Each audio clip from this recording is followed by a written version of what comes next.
ప్రెగ్నెన్సీలో నేరేడి పండు అంటే jamun, it's also called as Indian blackberry. ఇది తీసుకోవటం వల్ల ఏమైనా ఇబ్బందా లేదా దీనివల్ల బెనిఫిట్స్ ఏంటి, దీని గురించి మాట్లాడతాం.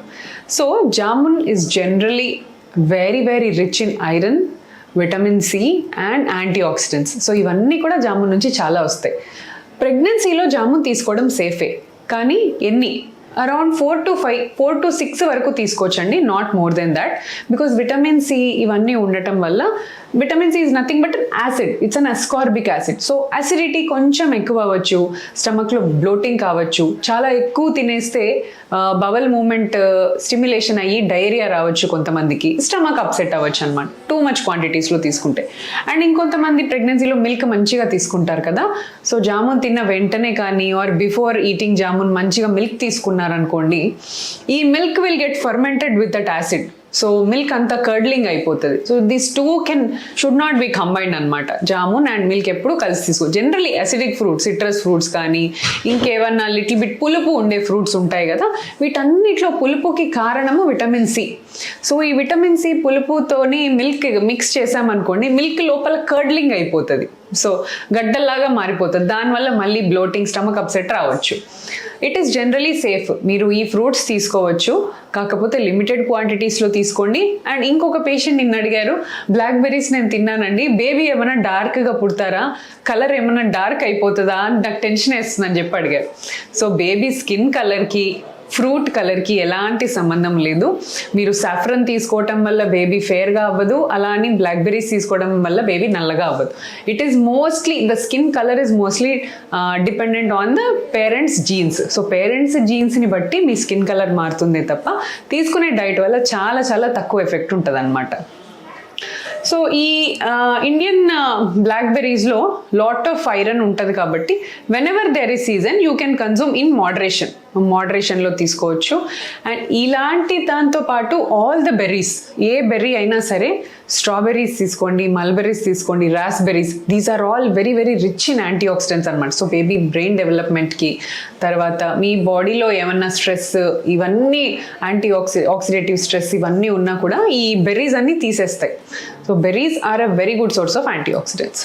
సో ఇదే కాకుండా ఇంకొంతమంది ఏంటంటే, పీపుల్ హూ హ్యావ్ డయాబెటీస్, ప్రెగ్నెన్సీలో you have a condition called gestational diabetes, అంటే ప్రెగ్నెన్సీతో వచ్చిన డయాబెటీస్ అనమాట. సో ప్రెగ్నెన్సీ హార్మోన్స్ వల్ల ఆర్ వాళ్ళ పేరెంట్స్లో షుగర్ ఉన్న, ప్రెగ్నెన్సీలో కొంతమందికి షుగర్ ఎక్స్ప్రెస్ అవుతుంది, డయాబెటీస్, జెస్టేషనల్ డయాబెటీస్ అంటారు. సో ఇలాంటి వాళ్ళలో ఈ నేరేడి పండ్లు ఎక్కువగా తీసుకుంటే అవి తీపి కాబట్టి షుగర్ డిప్స్ అయ్యే ఛాన్స్ ఉంటుంది, అంటే ఇంక్రీజ్ డిక్రీజ్ ర్యాపిడ్గా రైజ్ అండ్ ఫాల్ ఉండొచ్చు అనమాట. సో దీనివల్ల వాళ్ళకి గిడ్డినెస్ ఇవన్నీ కూడా వచ్చే ఛాన్స్ ఉంది. సో డయాబెటిక్స్ ప్రెగ్నెంట్గా ఉన్నప్పుడు కొంచెం కేర్ఫుల్గా చూసుకోవాలి. అండ్ వాట్ ఎవర్ ఫ్రూట్, ఏ ఫ్రూట్ మీరు తీసుకున్నా సరే, ఇది ఒకటనే కాదండి, any fruits or anything which you get outside, please wash them thoroughly. మంచిగా వాష్ చేసి రన్నింగ్ వాటర్లో కింద బాగా వాష్ చేసి మాత్రమే ఫ్రూట్స్ ఆర్ వెజిటబుల్స్ ఏదైనా కన్జ్యూమ్ చేయండి. Because there is lot of pesticide, lot of sprays which are being put on the vegetables and fruits, కాబట్టి always wash them thoroughly. Vegetables అయితే కొంచెం సాల్ట్ ఆర్ పసుపు వేసి మంచిగా వాష్ చేసుకోండి. ఆల్వేస్ డూ నాట్ కట్ చేసిన తర్వాత వాష్ చేయకూడదండి, because after you cut the vegetables or fruits, దాంట్లో ఉన్న మినరల్ ఏదైతే గుణం ఉంటుందో అదంతా వాటర్లో వెళ్ళిపోతుంది. బిఫోర్ కట్టింగ్ దెమ్ ఎప్పుడైనా వాష్ చేసుకోవాలి. సో ముందు వాష్ చేసి then you cut and eat, because లోపల ఎనీహౌ స్టెరైల్ ఉంటుంది. సో బయటి నుంచే all the insecticides or pesticides ఇవన్నీ స్ప్రేస్ ఉంటాయి కాబట్టి ఫస్ట్ క్లీన్ చేసి then you cut and eat.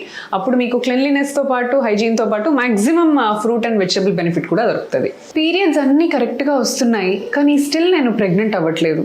So this is what many of the married women are talking about now.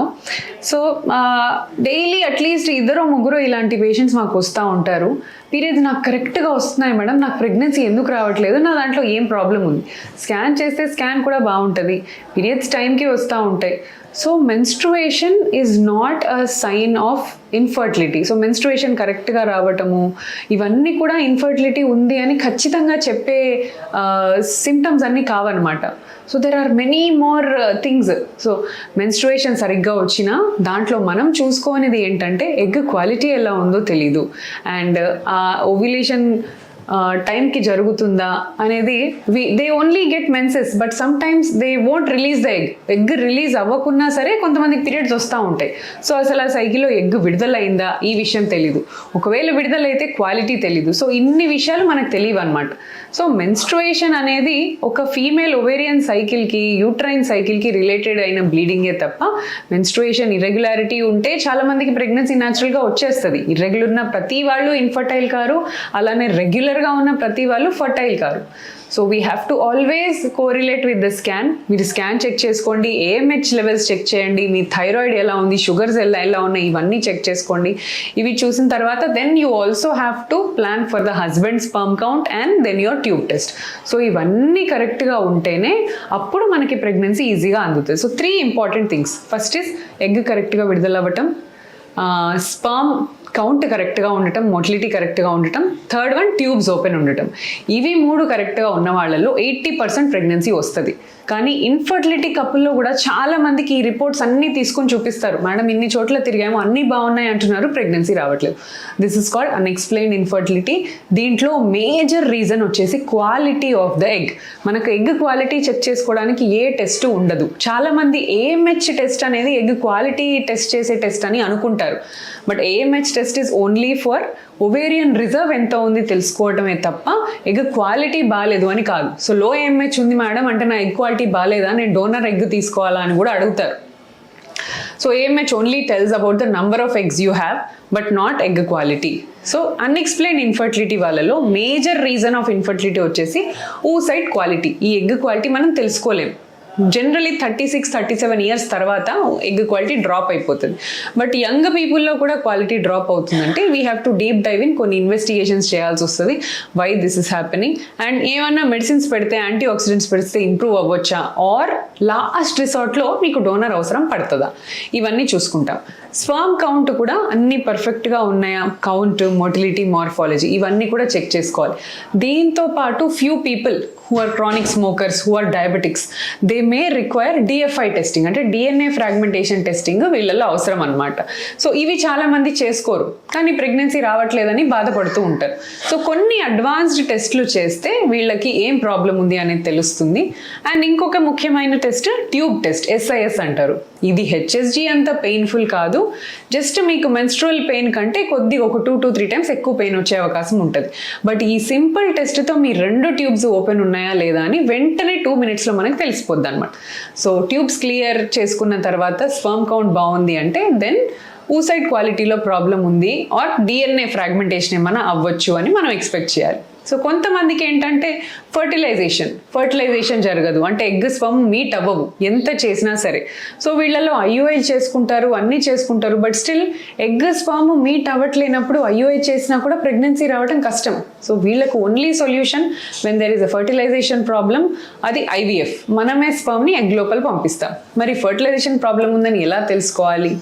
Generally marriage అయ్యి ఒక 2 years 3 yearsలో ఒక్కసారన్నా అమ్మాయి కన్సీవ్ అబార్షనో లేదా ఒక్కసారైనా ప్రెగ్నెన్సీ టెస్ట్ పాజిటివ్ రావటమో లేదా కన్సీవ్ అయ్యి తొందరగా వెంటనే విదిన్ మళ్ళీ 2-3 డేస్లో పీరియడ్స్ రావటమో ఇట్లాంటి ఏదో ఒక సైన్ ఆఫ్ ప్రెగ్నెన్సీ కనిపిస్తుంది.